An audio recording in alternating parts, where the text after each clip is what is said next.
Gérard Bardy est doué pour trouver de bons sujets et en plus il a le sens du titre. Après l'excellent Charles le Catholique paru l'an dernier qui examinait à la loupe les rapports du général de Gaulle avec l'Église, il revient cette année toujours chez Plon avec les moines soldats du général. Alors de quoi s'agit-il ?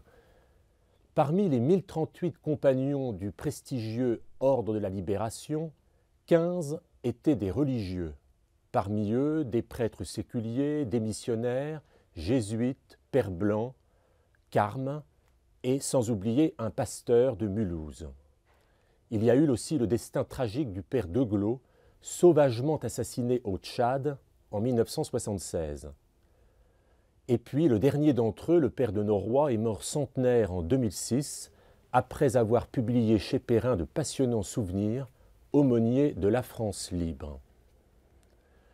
L'ouvrage s'ouvre sur le portrait de l'amiral Thierry d'Argentlieu, un brillant officier de marine qui entre chez les Carmes d'Avon en 1920 et qui en ressort en 1939 au moment de la mobilisation avant d'aller offrir ses services à la France libre.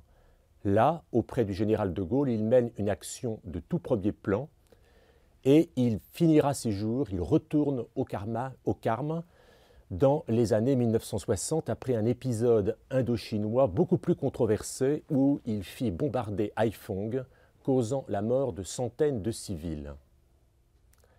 Je n'oublie pas non plus la figure du cardinal Saliège qui clôt le livre, le cardinal Saliège dont tout le monde reconnaît aujourd'hui la clairvoyance et le courage et qu'Israël éleva au rang de juste. La grande réussite de ce livre, c'est de sortir de l'ombre des héros discrets, exemplaires par leur engagement et leur humilité. 15 compagnons de légende, à l'image d'un ordre qui disparaîtra bientôt, lorsque le dernier des 23 compagnons encore vivants s'en ira reposer au mont Valérien.